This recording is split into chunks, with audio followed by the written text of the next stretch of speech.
Aleluia, glória a Deus, graça e paz, meus irmãos. Aleluia, que tempo maravilhoso, irmãos. Nós tivemos aqui na nossa conferência A Voz dos Profetas, um encontro de águias. Amém, irmãos? Foi poderoso mesmo, nós vimos o favor, a graça do Senhor fluindo poderosamente, né, sobre as nossas vidas. E eu creio que nós iremos crescer, desenvolver cada vez mais naquilo que Deus tem para as nossas vidas. Amém? Glória a Deus. Deus é bom o tempo todo, o tempo todo. O Senhor é bom. Aleluia. Glória a Deus. Irmãos, antes de ministrar a palavra do Senhor, eu gostaria de expressar a minha gratidão ao pastor Janduí, à irmã Eliane, né, e toda a sua equipe, né, de irmãos, o carinho de vocês, né, comigo, com minha família. Alguns de vocês sabem que há mais ou menos um ano, minha filhinha Isabela, que nasceu prematura, ela precisou passar por um procedimento cirúrgico. Na verdade, ela passou por 2 procedimentos cirúrgicos e nós precisávamos de um favor do Senhor urgente. E a irmã Eliane viu na internet eu divulgando que ela ia passar por uma cirurgia, entrou em contato comigo no privado e, juntamente com alguns irmãos daqui da igreja, enviaram ofertas para que a gente conseguisse cobrir as despesas da cirurgia da minha filha. Amém, irmãos? Então eu agradeço a generosidade dos irmãos, da liderança do pastor também, de toda a sua equipe. Você tem um pastor extremamente generoso, amém? Por isso que todos os projetos que forem levantados nessa igreja, sendo você, eu participava, porque eu sei que Deus está fazendo grandes coisas, amém? Glória a Deus, Deus é bom demais. Além disso, eu tenho um carinho muito grande pela vida do pastor Janduí e eu sempre mantenho suas palavras na minha boca também. Porque uma das maneiras de você honrar alguém é você mencionar as palavras daquela pessoa. Normalmente, quando você honra alguém, você faz com que as palavras daquela pessoa também estejam na sua boca. Amém? Você quer saber o quanto você está honrando alguém, é o quanto você menciona as palavras daquela pessoa. Então, algumas frases do pastor, quando eu estou ensinando para a liderança lá na igreja, eu estou pastoreando há um ano, quando eu estou ensinando a liderança, às vezes eu menciono algumas palavras, e uma delas é que o grande teste da honra é a convivência. Amém? Então eu sempre falo isso para as pessoas: olha, você quer testar a honra de alguém, não é quando está todo mundo no momento de emoção, no momento que está todo mundo fazendo alguma coisa ali, mas é quando você vai conviver no dia a dia, que você vai enxergar além da unção em manifestação. Então esse é o grande teste da honra, e o que é legal é que esse teste serve para os dois, tanto para o líder como para o liderado. Amém? Diga: Deus é bom. E outras palavras mais que Deus tem inspirado o servo do Senhor. Aleluia, glória a Deus. Vamos avançar. Deus é bom o tempo todo o Senhor é bom. Irmãos, antes de abrir aqui em um texto específico, eu quero falar hoje sobre a igreja e os últimos dias. Amém? A igreja e os últimos dias. Fica atento que tem muita coisa boa aí para a gente aprender. Mas eu gostaria de ler 1 de Pedro, capítulo 1, versículo 19. Aleluia. 1 de Pedro, capítulo 1, versículo 19. E vamos ler até o verso 21. É dito o texto sagrado: temos assim tanto mais confirmada a palavra profética. Fazei bem em atendê-la, como uma candeia que brilha em lugar tenebroso, até que o dia clareie e a estrela da alva nasça em vosso coração. Sabendo primeiramente isto, que nenhuma profecia da Escritura provém de particular elucidação. Versículo 21 de 1 de Pedro, versículo 21 agora. 2 de Pedro, perdão. 2 de Pedro, versículo 19, versículo 20, versículo 21. Me perdoem, gente. Diz aqui o versículo 21. Porque nunca jamais qualquer profecia foi dada por vontade humana. Entretanto, homens santos falaram da parte de Deus, movidos pelo Espírito Santo. Aleluia.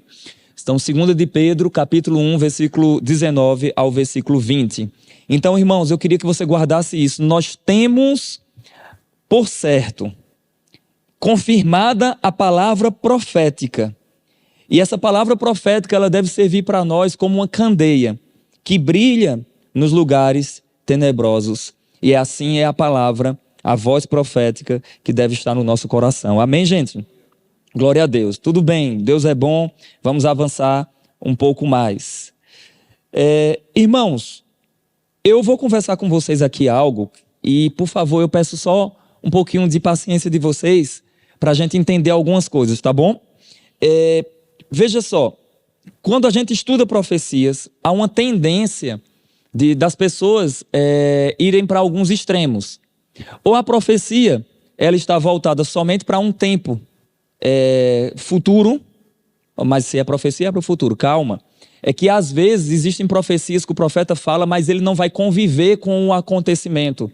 Não é uma profecia contemporânea, não é algo que acontece nos dias dele. O profeta fala de coisas que acontecem depois, como o profeta Isaías falou do nascimento do Messias, como o salmista falou e diversos outros profetas, como lá em Gênesis já era dito que viria o descendente da mulher. A Bíblia é um livro de profecias. Do início ao fim tem profecias. Amém, gente? Mas também existem aquelas profecias individuais, fora as profecias específicas sobre o Messias, existem profecias individuais que Deus se utilizou de pessoas para transmitir uma mensagem para uma outra pessoa. Tem diversas mensagens assim na palavra de Deus. O pastor citou hoje o caso do profeta Ágabo, lá em Atos dos Apóstolos, que além dele, inspirado pelo Senhor, ele falar de uma grande fome que viria sobre toda a terra, mas ele também falou para Paulo, que o dono daquele cinturão, que era o apóstolo Paulo, seria perseguido e seria preso lá em Jerusalém. Então existem profecias específicas assim, existem coisas que Deus fala para pessoas que se cumprem no tempo, naquele tempo ali, amém, gente? Glória a Deus por isso. Mas existem também profecias que a gente chama de a escatologia geral, ou seja, que não pode ser anulada. Não é uma profecia condicional, não é uma profecia que está vinculada à obediência de alguém. É uma profecia incondicional. Por exemplo, quando Deus disse que os céus seriam abalados, as estrelas cairiam do firmamento, então apareceria o sinal do Filho do Homem. Todas as tribos da terra lamentariam e veriam o Filho do Homem vindo sobre as nuvens dos céus com poder e com grande glória. Ninguém pode anular isso. Ninguém pode anular essa palavra. Amém? Então existem essas profecias sobre a vinda do Senhor, sobre a tribulação, sobre acontecimentos durante o período tribulacional, sobre a segunda vinda de Cristo, sobre o reino milenar do Messias, sobre o juízo final e sobre a eternidade, que nós chamamos também de novo céu e de nova terra. Mas eu gostaria aqui só de aplicar para vocês a ideia de uma escatologia que nós já podemos experimentar hoje, mas na expectativa daquilo que há de acontecer. Amém? É por essa razão que eu quero trabalhar a igreja e os últimos dias. Aleluia, diga glória a Deus. Então, vamos lá resumir o quadro escatológico. Amém? Um resumo do quadro escatológico.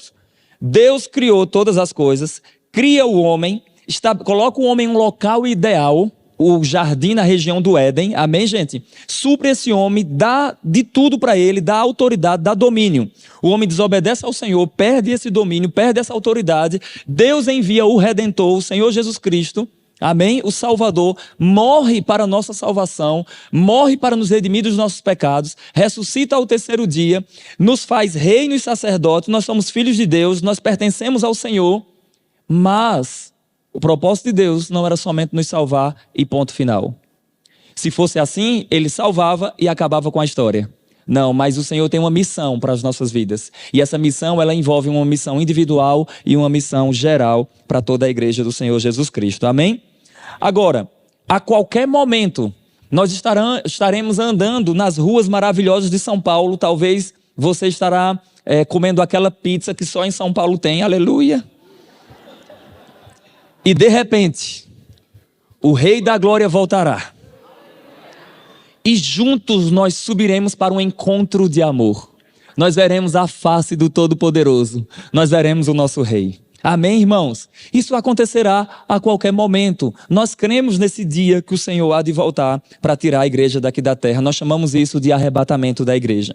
Depois, em um determinado momento, haverá um grande período de ira, de tribulação aqui na terra, um período que vai ser de juízo de Deus aqui na terra. Depois disso, a igreja arrebatada volta com Cristo para implantar o governo do Messias aqui na terra. Jesus vai reinar de Jerusalém sobre todos os povos. Para vocês terem uma ideia o quanto isso é fantástico, diz as Escrituras que hoje Israel está endurecido, pastor. eles não se converteram ao Senhor, eles estão com um véu colocado no rosto, eles estão endurecidos. Mas haverá um momento que Israel estará cercado de exércitos. Haverá um exército de uma região que a Bíblia fala que são 200 milhões de soldados. Um outro grande exército se levantará contra Israel. Israel estará em um lugar, em um vale, em uma planície chamada Vale do Armagedon ou Meguido. Israel estará lá e ele olhará para baixo e não vai ter saída. Olhará ao seu redor e um grande exército liderado por um homem chamado o Homem da Iniquidade, o Filho da Perdição, o Anticristo.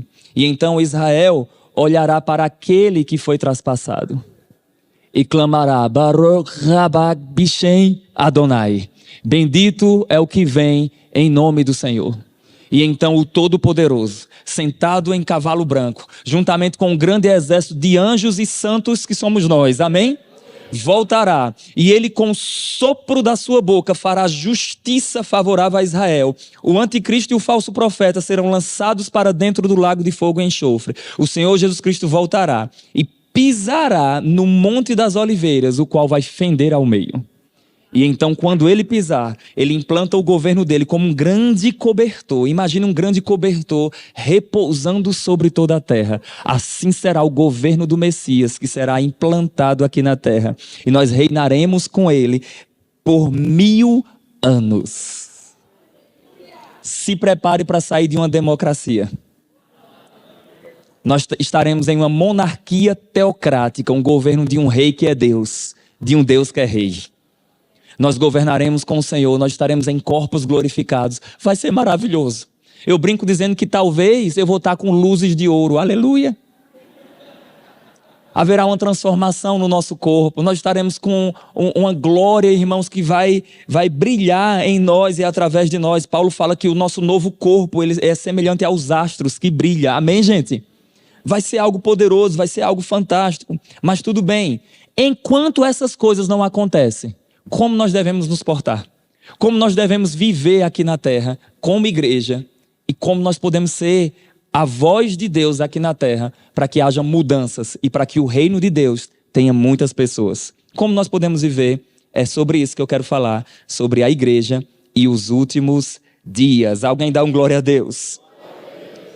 Por favor, eu peço aos irmãos que abram sua Bíblia no texto que o apóstolo Paulo escreveu ao jovem pastor Timóteo. Aleluia, glória a Deus. Deus é bom o tempo todo o Senhor é bom. Aleluia. Deixa eu só abrir aqui nessa versão. Aleluia, glória a Deus. Aleluia. Diga: Deus é bom. 1 Timóteo, irmãos, capítulo 4, versículo 1. Aleluia. 1 Timóteo, capítulo 4, versículo 1, diz assim: Ora, o Espírito afirma expressamente que nos últimos tempos, alguns apostatarão da fé, por obedecerem a espíritos enganadores e a ensinos de demônios, pela hipocrisia dos que falam mentiras e que têm cauterizado a própria consciência, que proíbem o casamento e exigem a abstinência de alimentos que Deus criou para serem recebidos com ações de graças pelos fiéis, por quantos conhecem plenamente a verdade. Pois tudo que Deus criou é bom, e recebido com ações de graças, nada é recusável, porque pela palavra de Deus e pela oração é santificado. Diga glória a Deus. Agora vai para 2 Timóteo. Maravilhoso isso. Versículo 1. Capítulo 3, versículo 1. 2 Timóteo, capítulo 3, versículo 1. Sabe, porém, isto, que nos últimos dias sobrevirão tempos difíceis. Essa palavra difíceis é trabalhosos.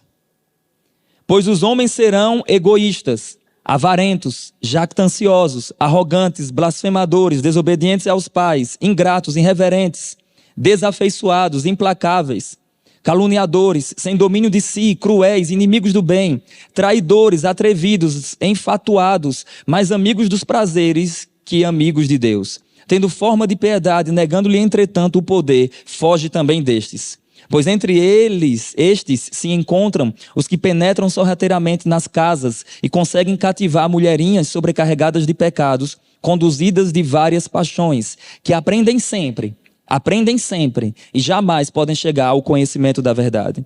E do modo porque Janes e Jambres resistiram a Moisés, também estes resistem à verdade. São homens de todo corrompidos na mente, réprobos quanto à fé. Eles, todavia, não irão avante, porque a sua insensatez será a todos evidente, como também aconteceu com a daqueles. Aleluia. Apenas essas referências, existem outras também, que nós podemos visualizar algumas características da expressão últimos dias. Essa expressão últimos dias, ela não é única. A expressão últimos dias, existe tipos de últimos dias. Não só existe um últimos dias, existem tipos de últimos dias. Por exemplo, existe últimos dias como uma menção a um evento que aconteceu recentemente. Por exemplo, na segunda-feira, na terça-feira, você poderá conversar com alguém e falar assim: nesses últimos dias tivemos uma conferência lá na igreja. Não é assim? Então a expressão últimos dias, nesse sentido, não tem necessariamente um caráter escatológico, só está dizendo que recentemente aconteceu um grande evento. Amém, gente? A Bíblia fala que Deus antigamente falou muito aos pais pelos profetas, mas nos últimos dias nos falou pelo Filho, a quem constituiu o herdeiro de todas as coisas, pelo qual também fez o universo. Está em Hebreus capítulo 1, do verso 1 ao 3. Mas também a Bíblia diz em Atos capítulo 2 que os últimos dias está associado ao derramar do Espírito Santo.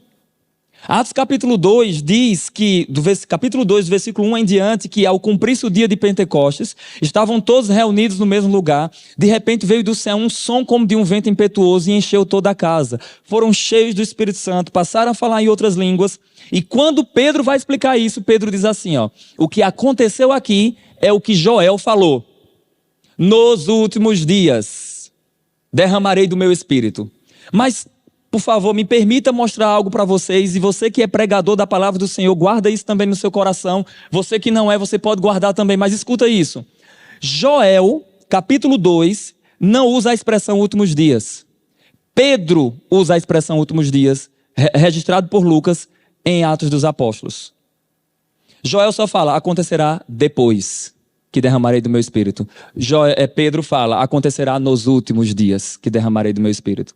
O que é que Pedro estava querendo dizer? Se você pode olhar qualquer versão que vai estar desse jeito. Pedro estava querendo dizer o seguinte, que aquele derramar do Espírito Santo só poderia ser algo escatológico. Só poderia ser algo profetizado, só poderia ser algo que Deus queria fazer no fim dos tempos. Por isso que Pedro interpretou aquela profecia como algo relacionado aos últimos dias. Diga glória a Deus. Você vai entender onde é que eu quero chegar com isso. Existe também a ideia de últimos dias que está vinculado a um entendimento de continuidade, que é esse que nós lemos do texto de Timóteo. Amém, gente? 1 Timóteo e 2 Timóteo, tanto capítulo 3 como capítulo 4. Esses textos falam de características dos últimos dias que nós já estamos experimentando, que nós já estamos visualizando. E aqui, eu, Saulo, este vaso magro que vos fala, aleluia, eu separei aqui algumas características dos últimos dias na presente era, no tempo da igreja, que nós já podemos perceber. E qual deve ser a nossa resposta?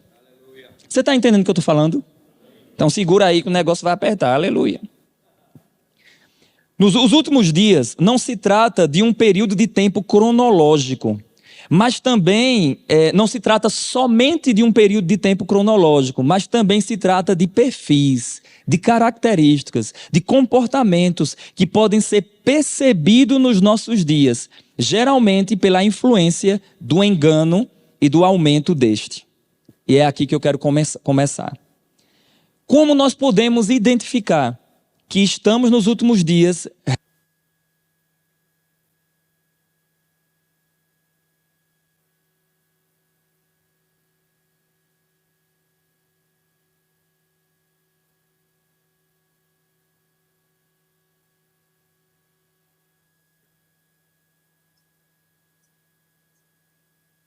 demônios, de homens que induzem ao erro?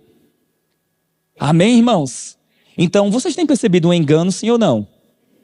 Agora, por favor, gente, não me entenda mal, tá bom? Não me entenda mal. Mas eu não me espanto com o engano no mundo.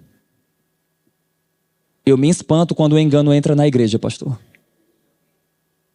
Quando pessoas não têm mais a firmeza em Deus, quando pessoas se deixam ser influenciadas pelo engano que entra nas igrejas. Então, isso envolve doutrinas e outras coisas mais. Então, cuidado, irmãos, com o engano, porque essa é uma característica dos últimos dias. Agora, não se espante, porque lá no Éden, a tática da serpente foi um engano. Não foi assim que aconteceu? A tática da serpente foi um engano. Aleluia. Segunda verdade que nós podemos perceber nos últimos dias, segunda característica é o aumento da maldade. Eu não sei se vocês viram, irmãos, tem crescido muito a maldade nos nossos dias. Nós temos visto aberrações. Não é assim que tem acontecido? Tantas coisas têm acontecido, tantas tragédias têm acontecido, e é algo que não se pode negar. De fato, os dias são maus, como diz as Escrituras. Nós temos percebido a maldade. Agora, novamente, o que me assusta, em certo sentido, é a maldade dentro da igreja. Aquela ideia de um irmão maquinando algo contra o outro. Miseriqueima. Que é a misericórdia misturada com queima. Um irmão maquinando, hoje eu vou derrubar ele. Hoje eu vou inventar tal coisa contra ele. Isso acontece ou não? Ou só lá em Paulista, Pernambuco? Todos os lugares acontece isso, não é isso, gente? Então tem crescido a maldade, e isso é triste demais de ser observado. Uma terceira característica desses últimos dias: desobediência. Sim ou não? Vamos lá. Olha, lá em casa a gente é assim, eu tenho uma história muito parecida com a do pastor em algumas coisas. Lá em casa, nós somos 5 irmãos, cada um de um pai diferente para nenhum ficar com raiva. De Jane é um pai, o meu é outro pai, outro pai, outro pai, outro pai, outro pai. E eu não conheci o meu pai, Jane não conheceu o dele, o outro não conheceu o dele, e assim foi. Ninguém fica com raiva. Minha mãe criou todos os filhos sozinha, amém, gente? Em cima de uma máquina de costura, ela era costureira, ela ainda costura. E ela ensinou a gente as coisas. E quando criança, a mãe dizia assim: olha, se você pegar alguma coisa de alguém, eu martelo os 5 dedos. Eu ficava imaginando, pastor, as marteladas. Se você furtar alguma coisa de alguém, eu martelo os 5 dedos. Tem uma expressão que nós utilizamos lá no Nordeste, que é assim: olha, se você bulir com a filha dos outros, ou mexer com a filha dos outros, né? Lá fala muito, usa bulir, né? Que a gente lembra de um hino antigo de um caba ímpio que diz: se buliram com você, comigo não buliram, não. Deixa pra lá. É uma brincadeira, não é crente não, gente. Então, minha mãe dizia: olha, se você mexesse com a filha dos outros, você vai se ver comigo. Eu imaginava, se com a mão ela bate com o martelo,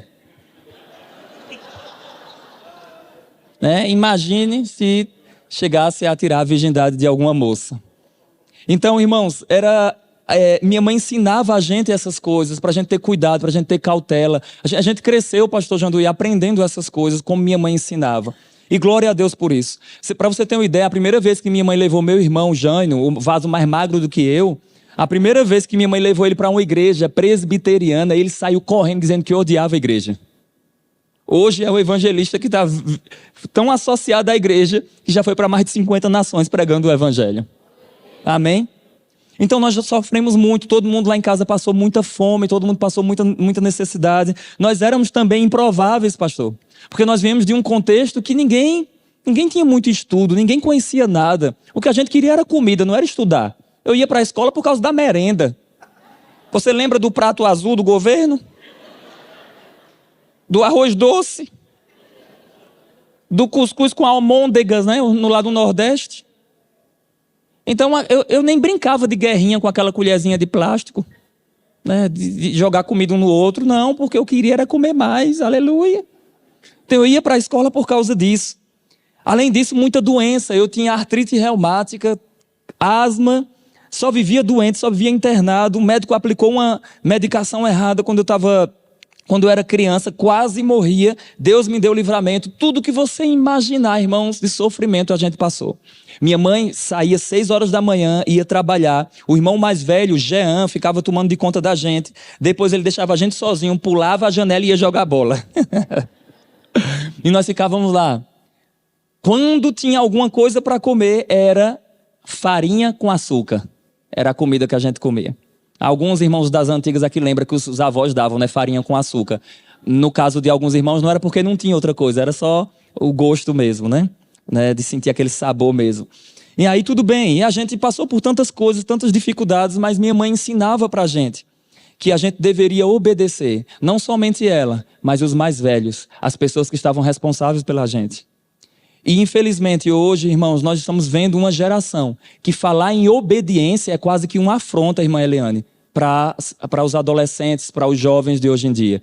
E não somente para eles, mas para muitos adultos também. Para muitas esposas também. Falar em obediência é como se colocasse ela numa posição desconfortável. Eu faço o que eu quero, conversa essa de obedecer ninguém. Essa é uma característica dos últimos dias. Porque alguém que deve estar dentro, vinculado, cheio das escrituras, deve ser alguém que obedece. Amém, gente? Obediência deveria ser algo prazeroso. Aleluia! Quando uma terra está sem lei, ela está fadada à destruição. Então as pessoas querem viver sem um sistema de obediência, mas para crescer precisa obedecer. Diga glória a Deus. Então minha mãe ensinava a gente, meu Deus do céu, eu lembro a primeira vez que eu cheguei em casa com uma moeda de 10 centavos. O pastor, o senhor lembra quando mudou da moeda de 10 centavos, da prateada para a dourada, que até hoje tem? Quem lembra? Vocês não lembram de 10 centavos não, né, gente? Então, quando mudou, eu tinha um amigo lá em Gravatá, lá em Pernambuco, na cidade que eu nasci, que ele me deu essa moeda e eu cheguei em casa. Mãe, ganhei uma moeda de ouro. E aí quando eu mostrei para ela, ela pegou o martelo. E eu já fiquei pensando, meu Deus, e agora? E ela foi na casa desse amigo para saber se eles tinham me dado ou se eu tinha furtado. Isso não se vê mais hoje. Quase não se vê, quase ninguém fala. É algo quase que as pessoas falam, isso é um absurdo, não se faz isso com a criança para não traumatizar ela. Mas minha mãe ensinou a gente a obediência e nós aprendemos essas coisas. Irmãos, eu casei com 24 anos e eu casei virgem. Minha esposa também, meu irmão também. Como isso uma mulher sozinha criar 4 homens e uma mulher e todos permanecerem preservados, serem virgens, tudo isso? Como isso? Educação com princípios bíblicos. Amém, gente?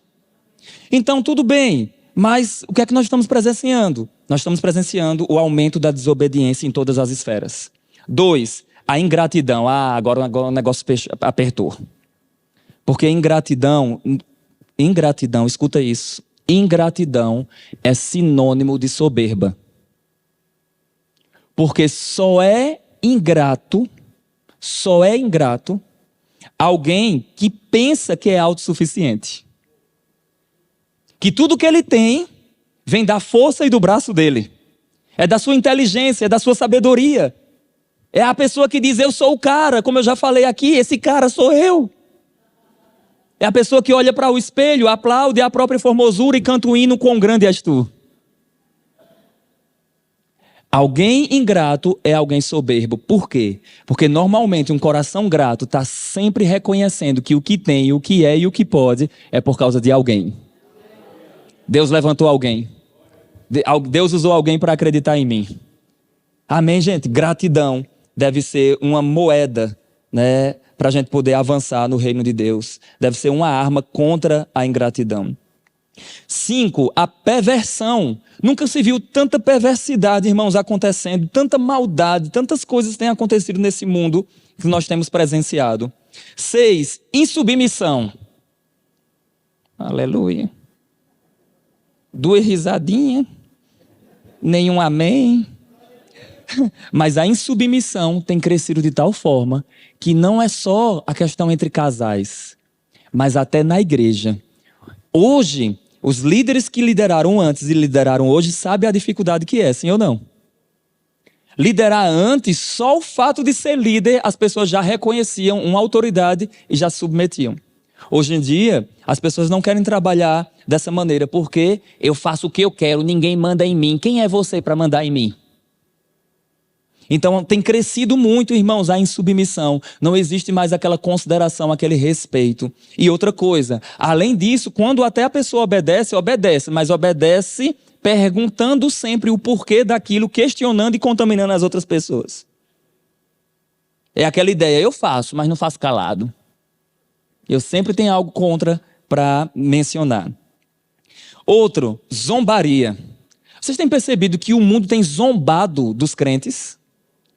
Tem zombado nas suas festas e tudo que eles fazem, eles estão zombando dos crentes, zombam da cruz de Cristo, zombam de todas essas coisas. A fé cristã tem sido motivo de zombaria em muitos locais. Outro, 8, egoísmo. Egoísmo também é uma característica dos últimos dias. É aquela pessoa que vive dela para ela. Ela só vive para ela. É aquela pessoa que assistiu aquele filme, eu mesmo e minha foto. O filme é Eu Mesmo e Irene, né? De Jim Kelly, né? Mas aí a pessoa não, só assiste, é tudo ela. Ela pensa nela mesma. Ela é o centro. Ela aplaude a si mesma, ela cultua a si mesma. Isso tem acontecido muito. 9, avareza. Avareza é também uma característica dos últimos dias no aspecto negativo. Nunca se viu tantas pessoas apegadas a dinheiro, apegadas a recursos. Tantas pessoas que idolatram essas coisas. Elas não utilizam o dinheiro, elas não investem o dinheiro no reino de Deus, elas simplesmente idolatram o dinheiro.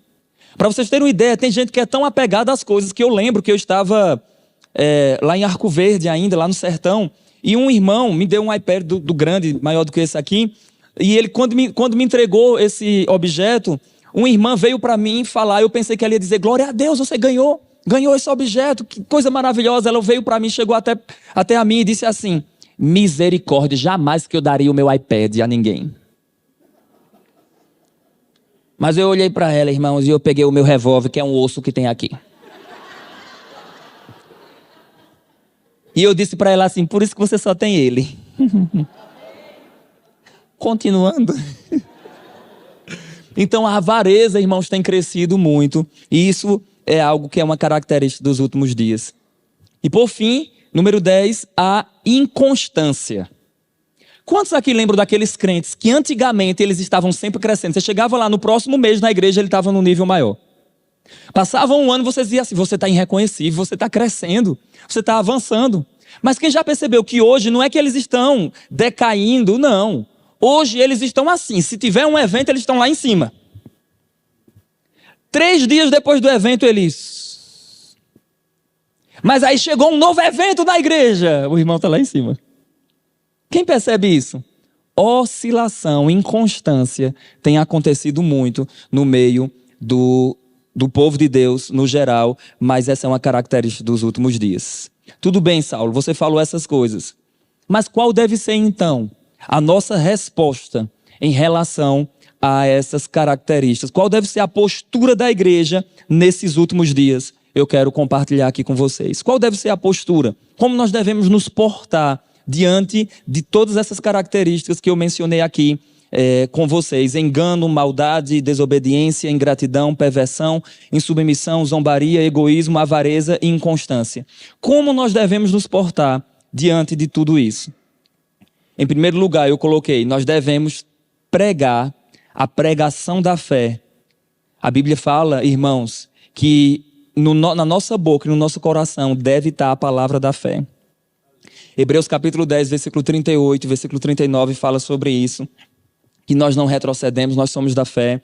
Romanos 10, verso 8 fala sobre a palavra da fé, que está na nossa boca e no nosso coração. Então nós devemos, a Bíblia fala que nós vencemos o mundo com a fé. Amém, gente? E esta é a vitória que vence o mundo, a nossa fé. Como é que nós iremos nos portar contra esse sistema? Com a fé. Com a nossa fé. Amém, gente? Nós devemos manter esse sistema de crenças. Nós devemos manter viva a nossa confiança, a nossa crença em Cristo Jesus. Aleluia. 2, como nós devemos responder diante dessas características dos últimos dias? Viver de forma santa, justa, piedosamente, aguardando a vinda do Senhor. Por favor, eu peço que abram em Tito, capítulo 2, versículo 11 ao 14. Se puder colocar aqui no telão, Tito capítulo 2, versículo 11 ao 14. Presta bastante atenção nesse texto, que ele é fantástico, ele é espetacular. Tito capítulo 2, versículo 11 até o versículo 14. Olha o que é dito. Porque a graça de Deus se manifestou salvadora, trazendo salvação. Amém, gente? Se manifestou trazendo salvação. Veja o que diz. Ela nos educa para que, renegadas a impiedade e as paixões mundanas, vivamos neste mundo de forma santa, justa e piedosamente. Vivendo como mais? Próximo versículo. Aguardando a bendita esperança e a manifestação da glória do nosso grande Deus e Salvador, Jesus Cristo. E o versículo 14 diz, ele deu a si mesmo, o qual deu a si mesmo por nós, a fim de nos remir de toda iniquidade e purificar para si mesmo um povo exclusivamente seu, dedicado à prática de boas obras. Como eu devo viver no presente tempo? Aguardando a manifestação da glória do nosso grande Deus e Salvador. Como eu devo viver no presente tempo? Eu devo viver em uma vida de piedade. Eu devo viver, irmãos, de maneira santa, justa e piedosamente. Isso fala sobre santidade. Isso fala sobre essa característica que mostra, irmãos, a essência de Deus, ou seja, a santidade. Nós precisamos viver dessa maneira, de maneira santa. O mundo está vivendo corrompido, mas nós somos santos. Nós somos um povo comprado e redimido. Um povo escolhido, um povo diferente, uma nação santa, um povo de propriedade exclusiva de Deus. O mundo tem uma maneira de agir, nós temos uma maneira diferente. Agora, essa maneira diferente não é para a gente não querer pregar para eles. É para a gente ser luz para eles. É para sermos uma referência para eles. Para que as pessoas olhem para nós e falem assim, não, fulano jamais faria isso porque ele é crente. E como nós devemos viver? Aguardando, irmãos, a vinda do Senhor. Ou seja, é um crente que vive a vida de Deus, mas ele não está somente focado aqui. Ele tem também o seu coração e a sua mente lá no futuro. Aguardando também a vinda do Senhor, porque a qualquer momento o Senhor há de voltar. Aleluia. 3, nós devemos andar de maneira sóbria e vigilante. Paulo fala isso em 1 Tessalonicenses 5, versículo 6 ao 11. 1 Tessalonicenses 5, versículo 6 ao 11. Não precisa você abrir, é só uma citação. Ele fala sobre nós vivermos de maneira sóbria e vigilante, porque aquele dia de trevas há de vir. 4, nós devemos ter um bom costume, agora se segura aí, por favor, aleluia, aleluia, de congregar. Não, gente, por favor, eu não estou inventando isso. Leia, por favor, leia, abra sua Bíblia, vamos lá, abra em Hebreus capítulo 10. Abre em Hebreus capítulo 10, versículo 25. Eu vou te mostrar algo aqui. Diga glória a Deus. Fica tranquilo, eu estou terminando. Falta 12 minutos. Aleluia. Se segura na cadeira. Hebreus 10, versículo 25. O que é que diz nesse texto? Não deixemos-nos de congregar, como é costume de alguns. Pronto. Aqui todo mundo conhece essa parte. Mas você já viu o motivo, a razão, por que eu não devo deixar de congregar? Ele explica. Olha só. Pelo contrário, façamos admoestações ainda mais agora que vocês veem que o que se aproxima? Que o dia se aproxima. Sabe o que a Bíblia está dizendo aqui? Que quanto mais consciente nós estamos que estamos perto do fim, mais na igreja devemos estar. Quanto mais conscientes de que nós estamos nos últimos dias, nós devemos correr para a igreja. Aleluia! Mas o que é que nós temos presenciado? O contrário. Quanto mais pessoas têm consciência de que estamos nos últimos dias, muitas pessoas têm saído das igrejas. Têm se distanciado das igrejas. Mas, irmãos, na igreja você vai ser fortalecido. Na igreja você vai receber a instrução do Senhor. Na igreja você vai estar debaixo de proteção. Seus filhos estarão guardados, se expondo à palavra de Deus. Irmãos, eu sei disso. Eu tenho 2 crianças lá em casa. Eu sei o que é você ter uma influência alcançando a vida das crianças. Durante 16 anos da minha vida, eu fui professor na igreja de crianças, nas Crianças Verbo da Vida. Minha esposa, durante 20 anos, ensinou para as crianças. E a gente ama ensinar para as crianças porque a gente sabe, irmãos, que Deus quer tratar com elas. Muitas pessoas têm desprezado as crianças. Elas acham que as pessoas pensam que Deus não se importa com as crianças. Mas preste atenção nisso. Deus se importa com as crianças. Jesus fala assim, não impeçam elas de vir até a mim. Segura aí. Quando você, pai, que tem filho, não vem para a igreja, você está desobedecendo Jesus. Impedindo a sua criança de ir até ele. Palavra da salvação.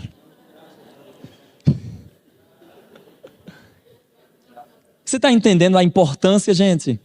A importância de nós estarmos congregando, quanto mais vede que o dia se aproxima. Lucas, o dia se aproxima, mergulha na igreja. Amém, gente? Aqui nós estamos guardados, protegidos e instruídos pelo Senhor. Aleluia. 5. Nós devemos despertar uma consciência de eternidade e o desapego das coisas desta vida. 1 Coríntios capítulo 15, versículo 19, Paulo vai falar, se a nossa esperança em Cristo se limita apenas a esta vida, nós somos os mais miseráveis de todos os homens. Em outra ocasião, Jesus vai falar em Mateus capítulo 6, versículo 25 ao 34, ele fala assim, não andeis ansiosos quanto ao que haveis de comer, beber e vestir. Aí ele fala, não é a vida mais importante do que todas essas coisas? Vosso Pai Celestial sabe que vocês precisam dela. Amém, gente? Deus sabe que a gente precisa e Ele é interessado em nos suprir. Aí a Bíblia fala, mas no lugar de você buscar essas coisas, busque em primeiro lugar, diga primeiro lugar. Ele não diz que você não pode buscar essas coisas, ele diz, busque em primeiro lugar o reino de Deus. E qual é o resultado disso? Essas coisas são acrescentadas. Segura. Tem gente buscando essas coisas querendo ganhar o reino.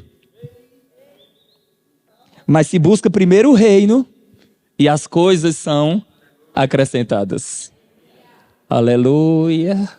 Eita Deus, arrepia até os ossos.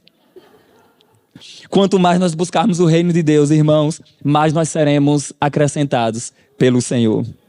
Aleluia. Diga, a minha esperança não será frustrada. Aleluia, aleluia. Então nós devemos, irmãos, ter esse entendimento, esse desapego das coisas dessa vida. Ou seja, se eu tenho desapego das coisas dessa vida, eu não serei nem egoísta, nem avarento, conforme uma das características. Você está percebendo aqui a resposta que a gente está dando? Uma outra maneira também, número 6, nós devemos consolar os irmãos com as verdades eternas. 1 Tessalonicenses capítulo 4, do versículo 16, 17 e 18, Paulo está falando sobre o arrebatamento da igreja. E Paulo falando sobre o arrebatamento da igreja, ele vai dizer assim, olha, num momento, o Senhor vai voltar. E quando ele voltar, ele vai dar um brado. Amém, gente? O Senhor brada, o arcanjo grita, a trombeta soa. Os mortos em Cristo ressuscitam primeiro. Os vivos que pertencem a Cristo terão seus corpos transformados. Subiremos para o encontro com o Senhor. Aí o versículo 18 de 1 Tessalonicenses 4 diz, consolai-vos, pois, uns aos outros com estas palavras. Ou seja, nós devemos transmitir para as pessoas verdades eternas, transmitindo assim consolo na presente era. Aleluia. 7. Nós devemos atentar para a urgência na pregação do Evangelho, o Evangelho autêntico do Senhor Jesus Cristo. Eu não sei se vocês lembram, mas Jesus, na grande comissão, ele fala, Mateus 28, versículo 18, ele diz, todo poder me foi dado nos céus e na terra. Toda autoridade me foi dada nos céus e na terra. Ide, portanto, e façam discípulos de todas as nações, batizando-os em nome do Pai, do Filho e do Espírito Santo. Eis que eu estarei convosco todos os dias. Até o quê? Até o quê? Consumação dos séculos, ou seja, a base da nossa evangelização é o fim dos tempos. Eu devo pregar o evangelho porque o dia se aproxima. Eu devo congregar porque o dia se aproxima. Eu devo andar em amor porque o dia se aproxima. Eu devo alcançar o número máximo de pessoas porque o dia se aproxima. É isso que a palavra de Deus vai nos dizer. Nós devemos pregar o evangelho, irmãos, urgentemente. Nós temos uma mensagem de salvação para o mundo em chamas.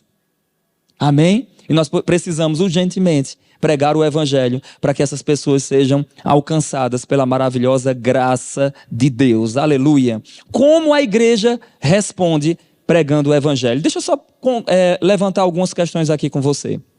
Hoje na Europa, em especial falando ali da Inglaterra, Inglaterra de John Wesley, dos grandes homens de Deus que foram levantados, George Whitefield e outros homens de Deus. Hoje eles têm, segundo alguns dados, cerca de 2% de cristãos. O lugar que já foi 98% de cristãos. Eles têm 2% de cristãos. Boa parte deles nunca ouviram falar sobre quem é Jesus Cristo. Quando eu estive na Inglaterra, a gente foi para o norte da Inglaterra, para algumas regiões históricas, mas em especial, a gente em Londres, eu estava com um livro falando sobre a palavra de Deus, era um livro que era falando sobre a Bíblia, e uma pessoa perguntou se aquele livro era de ficção. É de ficção esse livro? Ou seja, muitos não conhecem mais a palavra de Deus. Esse lugar que tanto exportou missionários para o mundo todo. O pessoal fala muito dos Estados Unidos, mas os Estados Unidos só é o que é por causa dos missionários da Europa. Os puritanos que foram para lá pregar o evangelho. Amém, gente? Para vocês terem uma ideia, após a Reforma Protestante, um homem de Deus chamado João Calvino, que o pessoal só fala a questão de calvinismo, de predestinação, esse homem enviou missionários para o Brasil. Chegam aqui no Brasil, na Baía de Guanabara, no Rio de Janeiro, chamados Mártires de Guanabara, e pregam o evangelho. Esses homens, alguns vão ser martirizados, mas depois vão vir outros missionários e vão pregar o evangelho no Brasil, e pessoas vão ser alcançadas. Mas por que eu estou falando isso para você? Porque boa parte desses lugares, boa parte dessas comunidades, hoje, eles não têm mais, não conhecem mais quem é Jesus Cristo. E como nós devemos responder? Pregando o evangelho. Agora, não é estranho que, segundo alguns estudos, o Brasil tem cerca de 60% da sua população de cristãos? Não é estranho o Brasil ser também um dos países mais perigosos de se viver? Tanta maldade tem acontecido no Brasil, não era para ter alguma mudança? Vocês estão percebendo que alguma coisa está errada? Se tem mais cristãos, era para ter mais paz, menos violência. Ou nós não temos cristãos de verdade, ou esse dado ele é mentiroso. Eu acredito que nós não temos cristãos de verdade. Nós temos pessoas que têm um título de cristãos, mas não vivem a vida de Cristo. 8. Devemos perseverar diante dos sofrimentos e termos paciência até a vinda do Senhor. Tiago, capítulo 5, versículo 7 a 11, fala isso. E por fim, só falta 2, o penúltimo, é necessário renunciar à carne e correr a carreira que nos está proposta para nós, pois a Bíblia fala que há um galardão, conforme o apóstolo Paulo diz em 1 Coríntios 9, versículo 24 ao 27. E por fim, precisamos amar a vinda do Senhor, conforme 2 Timóteo 4, versículo 8. Paulo fala, olha, eu combati o bom combate. Eu acabei a carreira, mas eu guardei a fé. A coroa da vida, da justiça me está guardada, a qual o Senhor, o reto juiz, me dará naquele dia. Não somente a mim, mas a todos que amarem a sua vinda. Diga comigo, Maranata. Diga, ora vem, Senhor Jesus. Por favor, o louvor já pode vir, eu já finalizei aqui meu tempo, eu só quero concluir falando algumas coisas aqui com vocês. Por que nós estamos aqui ainda? Por que o Senhor não nos tirou daqui e nos levou para o céu? Se o propósito de Deus fosse somente nos salvar, por que Ele não já fez isso? É porque o propósito dele não era só esse.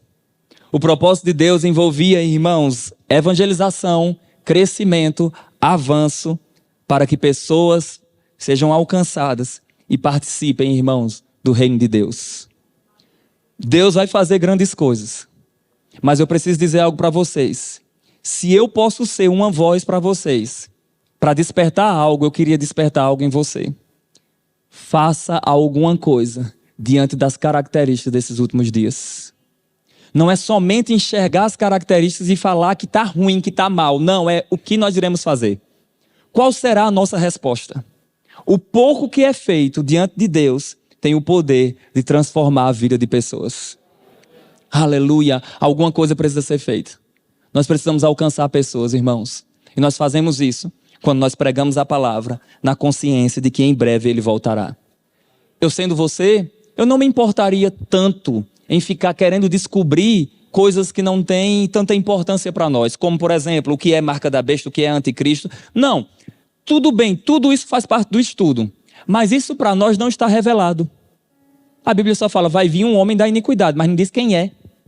A Bíblia fala de uma marca da besta, mas não diz o que é. A Bíblia fala para o crente que o crente não estará aqui na terra no dia daquele período de ira. A Bíblia fala para o crente, pregue o evangelho. E depois ele implanta o reino. Pronto. Isso é o que cabe a nós, amém? E como crentes, servos do Senhor, nós devemos fazer dessa maneira para que o reino dele avance cada vez mais. Diga comigo, Maranata. Ora vem, Senhor Jesus. Aleluia. Eu quero saber se há alguém que ainda não entregou sua vida ao Senhor Jesus. Você está aqui nos visitando, não sei se alguém trouxe você para cá, e você ainda não entregou sua vida ao Senhor Jesus. E você quer reconhecer que Jesus Cristo é o Senhor da tua vida. Você quer reconhecer que Ele é o teu Salvador e que morreu numa cruz para te redimir dos teus pecados. Existe alguém que ainda não entregou a vida a Cristo Jesus? Se tem, hoje é o dia da tua salvação. Aleluia, aleluia. Ou alguém que está distante dos caminhos do Senhor e por alguma razão você se afastou, esse é o tempo de voltar para a igreja. Esse é o tempo de voltar para Cristo. Esse é o tempo de estar conectado com Ele. Existe alguém? Todos firmados em Cristo Jesus? Eu libero uma palavra de cura para você que está com algum tipo de doença. Receba o poder curador sobre a sua vida agora, em nome de Jesus. Toda dor desaparecendo, toda enfermidade soltando na vida dos meus irmãos, em nome de Jesus. Mas eu não posso esquecer de se tem alguém que ainda não foi revestido de poder, com a evidência de falar em outras línguas, receber o poder para ser testemunha, e quer ser batizado com o Espírito Santo, nós queremos orar por você. Existe alguém que ainda não foi batizado com o Espírito Santo, que ainda não fala em outras línguas? Está disponível para você. Nós temos um irmão ali, glória a Deus, glória a Deus. Outro irmão ali também, glória a Deus. Aleluia. Os conselheiros estão aqui, eles vão nos ajudar. Podem vir, vocês podem vir aqui, eu quero orar por vocês. Aleluia. Venham aqui à frente, aleluia. Diga, está disponível. Aleluia. Aleluia. Vocês nos ajudam, não é isso? Aleluia. Eu vou orar por vocês, eles vão ministrar e vocês vão ser cheios do Espírito Santo. Amém? Pai, eu te dou graças, porque a promessa é também para eles. E eu sei porque sei que eles irão fluir, Senhor. Serão cheios do teu Espírito, para a honra e glória do Senhor, no nome santo de Jesus. Amém, aleluia. Olha, eles vão instruir vocês, vocês podem seguir eles vão instruir vocês, vão orar por vocês, vocês vão ser cheios do Espírito Santo. Amém? Glória a Deus, Deus é bom demais. Aleluia, pastor Janduí, pode vir, glória a Deus. Gente, uma grande honra, uma grande bênção estar aqui com vocês, aleluia. Maranata, ora vem, Senhor Jesus.